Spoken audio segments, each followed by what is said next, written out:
How you doing? Just wanted to talk to you about a couple of the power trowel mods that we have done on a couple different machines, and maybe you guys have some cool ideas that you've done to your machines.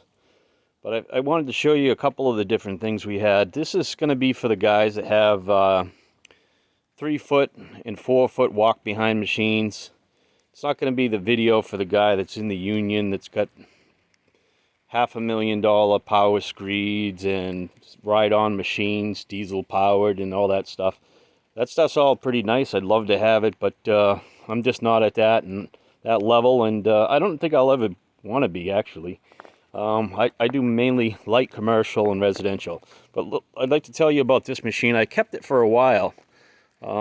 This is a whacker, and we upgraded the engine. It's kind of I'm in my yard here, and it's cold and it's actually raining right now. But I want to talk to you about a couple of the different mods that we had on these machines. So first, just looking at this machine, you can see there are a couple things a little bit different that you'd see not on a normal machine. And I like to run this machine, but I have another machine that I like to run. Also, I like the Bartels the best.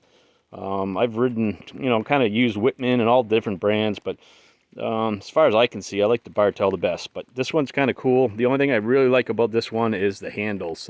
It's just really comfortable. It's a little bit better, in my opinion, than the Bartel, just the handle part. But anyways, let's take a look at it.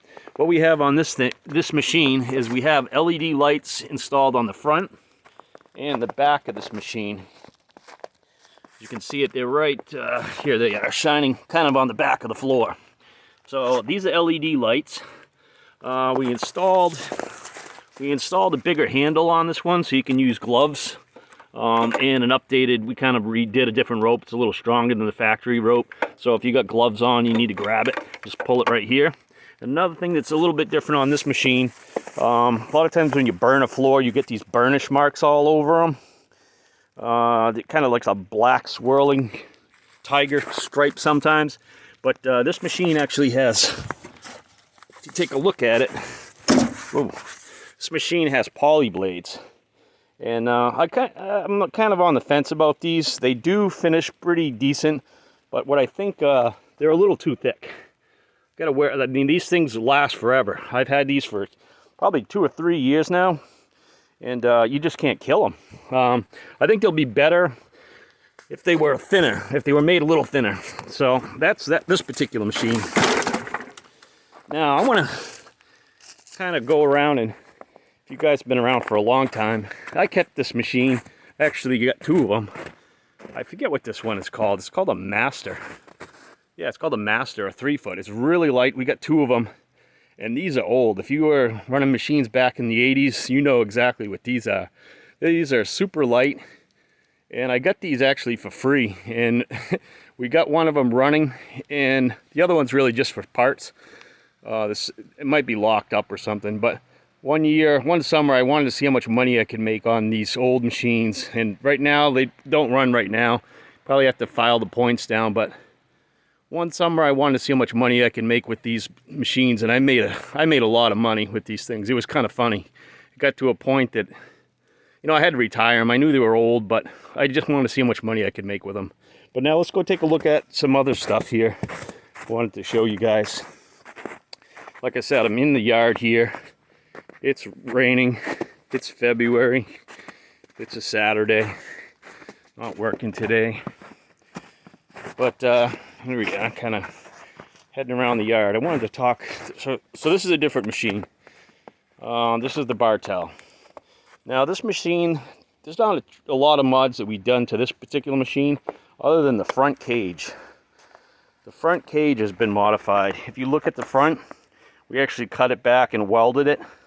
So this machine runs combos. I don't know if you can see it. I run combos. I've done the other kind. I just like combos the best. It's, for me, you get used to it. You just one blade all the time, and it finishes real nice.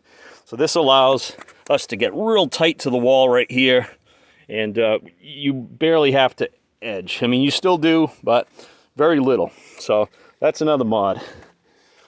One of the other ones, you know what? This is one of the mods we had done to this tripod right here. as you can see, that's been reinforced down on the bottom. What happened is, from the factory, these things didn't have this reinforcing, and when you put the weight of the concrete in there, this thing would fold over sometimes. So this is just another added mod to the tripod.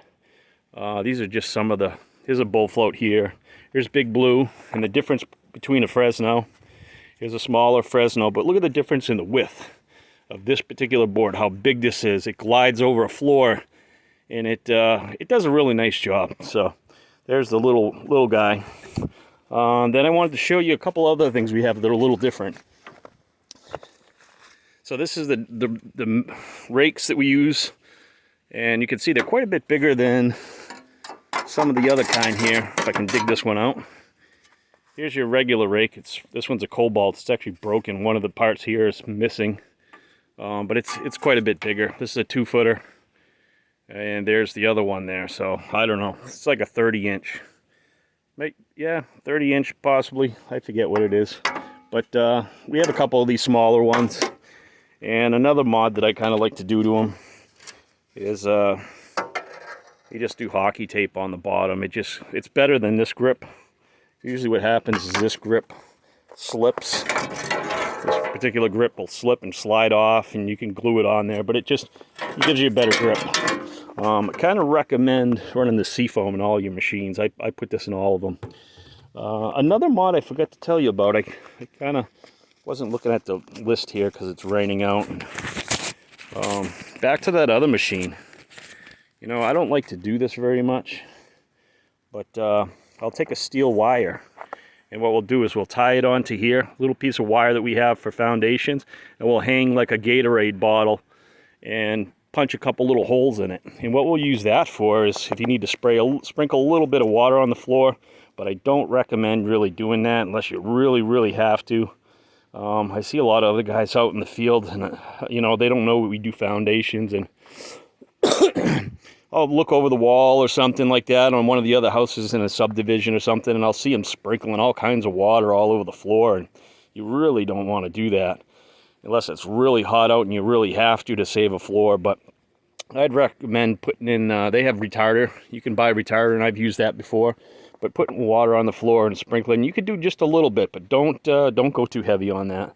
So that's another one of the mods that we'll do, is just a steel wire hanging with like a Powerade or Gatorade bottle or something. Just instead of, it's always with you. And that's pretty much it. So we went over the poly blades, the water bottle holder, the LED lights. The LED lights on that other machine that we have, these machines don't come with a charging coil on it.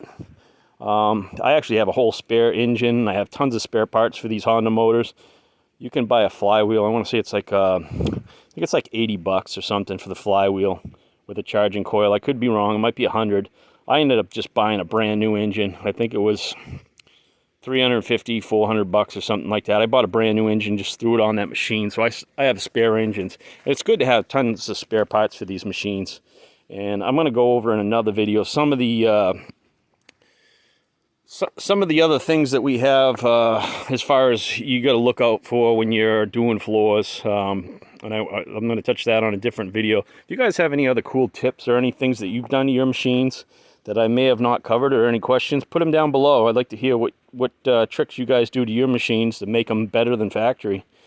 I don't really get into the engine mods. You know, it seems to have plenty enough power for me, so I'm not really looking to upgrade the engine horsepower or anything like that. These are pretty nice. They, you know, you can burn, I think it's one full tank will easily do a job for the whole day. So, and you're not constantly running it all the time. So that's a mod that, you know, upgrading the engine for a heavier, more powerful engine, that's not one that I do, but, you know, if you guys do it, put it down below. I'd like to hear about it and how it works for you. I like to try to keep these machines kind of light, and that's one of the things I like to keep them. But anything that you guys do different, post it down below. I'd like to hear. Thank you.